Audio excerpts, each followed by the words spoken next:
What's up, everybody? I'm a teleworker. Today we are reviewing Scream 6. Scream is probably my favorite horror franchise of all time.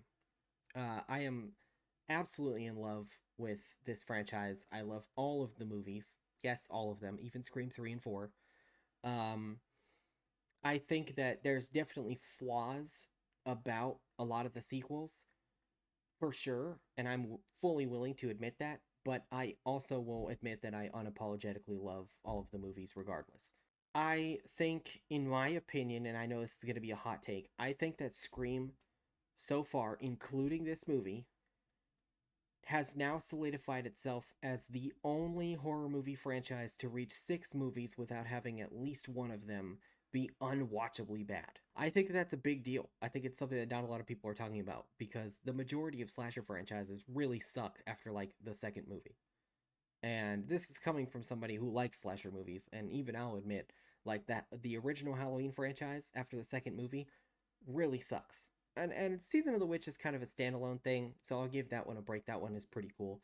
But in terms of like the actual Michael Myers Halloween movies, they suck really bad after Halloween 2. Um, Friday the 13th, same thing. After the first couple movies, they become really terrible. And Nightmare on Elm Street, same thing. The first Nightmare on Elm Street is a masterpiece. I love Wes Craven to death, but a lot of those Nightmare sequels are really bad. So yeah, Scream 6 is another good sequel. I think that it's a really solid entry to the franchise. I think the kills are great. Ghostface has great lines in this movie. Um, Roger Jackson continues to impress me and get better and better with his line delivery in each movie. I think he gets creepier and creepier over the phone in every movie. Um, they do some pretty unique stuff in this movie that I thought was really cool. Some of the kills are more unique than the previous movie. Overall, I still like Scream 5 more than this one, but this one was still really solid in terms of if you just want to go watch a slasher murder mystery movie that has a really good sense of humor about itself, then you will not be disappointed at all. If you like the Scream franchise, I think you will like this movie, regardless of whether you're disappointed with certain aspects of it or not. I certainly had problems with it, especially in the third act. They make some questionable decisions that I really didn't like, but overall, as a movie, it's really solid and it didn't ruin the film for me. I have seen, however, a lot of people not like the film because of the killer reveal. So if you have your hopes up too high that it's going to be some crazy world shattering killer reveal, bring those expectations down because it's not a franchise changing movie. It's a direct sequel to the last movie. There's not really anything connecting to Sydney really in this movie. So if you're looking for something that affects the entire franchise as a whole, this is not going to be it. This is kind of the midpoint of the trilogy. It's just a simple sequel, and that's it. I think that Sam became a much better character in this movie than she was in the last one. Not that she was bad in the last one. I just think the writing for her was better in this one. And her acting, I think, was better as well. The friend group is a much more convincing bond in this film than they were in the last one. The last one, especially towards the beginning, like when they're at the school in Scream 5, Mindy seems kind of just okay with the fact that Tara would die, um, which always bothered me. And of course, it's put there as a red herring, so you would think Mindy is one of the killers. But in Scream 6, Mindy is much more caring towards her friends, and they all seem like real life friends now, which I loved. I thought that that was much better than last time. I think every main character from the new franchise is better. I really disliked Gail in this movie.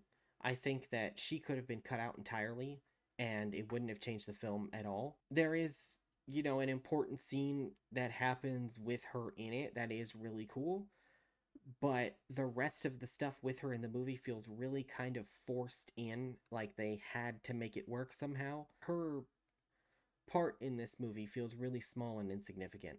And I think that if you were going to drop everyone to focus on the new characters only, you should have done that. I don't think we needed Gale at all. One of the major problems that I had with the movie is a spoiler.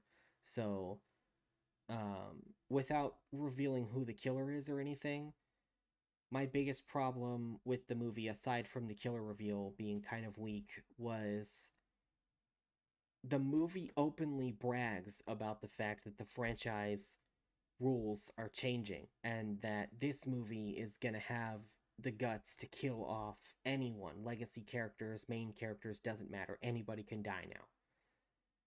And none of the main characters die. Literally at all. Not one. And apparently the creators gave a reason for this and said that it was because in the last movie, spoilers for Scream 5, just fair warning, obviously, I'm assuming you've seen it because you're here watching the Scream 6 review, but in Scream 5 they killed Dewey, which was a huge deal. Fans were very upset about that, of course, because he's one of the greatest characters in the franchise. He was my favorite character in the franchise. I've always loved his character. And people were heartbroken about that, so they wanted to take a break with this movie. The reason I don't like that is because these are horror movies. People die. And in this movie, people really only die in the first half of the movie. Most of the deaths after the first half of the film, like leading into the third act, are all fake out deaths, except for when they kill the killer like they do in every movie. Which really bothered me because I got to the end of the movie and I was like, wait, how did they live? How did they live? How did that, like, I was like, this is so dumb. Everybody surviving after the movie was bragging about how dangerous the movie would be. And then it felt like the movie really sets up a ton of interesting ideas and promises something really big as the plot develops and builds and builds and builds. And then when you get to the end, it's really underwhelming. You don't really lose anyone. The killer reveal's very simple. It's not that crazy. It doesn't affect the franchise at all. It's just a direct sequel to the last one. There's not really anything that crazy that happens in the movie as a whole. There's definitely some really good kills, and the opening sequence is one of the craziest ones of the entire franchise. But it ultimately fell flat for me because the opening sequence sets up really interesting questions about Ghostface and why this Ghostface is different from the other Ghostfaces, only for them to just do a really, really, really simple, underwhelming plot after setting all that up. Kirby's return was very welcome. I thought she was great. I think that she did a fantastic job. I loved her character in this. She was a nice addition to the new crew. And yeah, overall, I think that this was a really solid movie. But it played it really safe. It didn't kill any main characters, didn't do much. However, I do think it was a very solid movie. I don't think you need something that changes the whole franchise every time, because that would be really obnoxious. It'd be like the Saw movies. Sometimes you just need a good sequel, and that's it.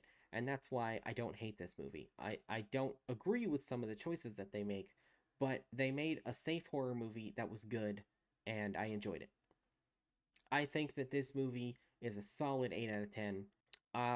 After seeing this and rewatching the rest of the franchise, my score for Scream 5 has gone up a little. So my Scream 5 score is like a 9 out of 10 now. I think that Scream 5 is the best sequel so far. I am going to do a full spoiler talk for this movie with my friend Cameron, which is SnowCon. You guys have probably seen him in some of my other videos, like my gaming content and stuff. He is also a big Scream fan, and he loved this movie a lot more than I did. So we're gonna do a spoiler talk together and really like break down all the stuff we didn't like about the movie. And then I am going to rank all of the Scream movies with my own personal ranking. So if you guys want to see what my ranking is for the entire franchise, all 6 movies, then be sure to look out for that video. I'm looking forward to it. It's going to be a ton of fun. Thank you guys so much for watching, and I will see you guys later. But when we out all night, do the shit we like, we living for that. We living for that, yeah. When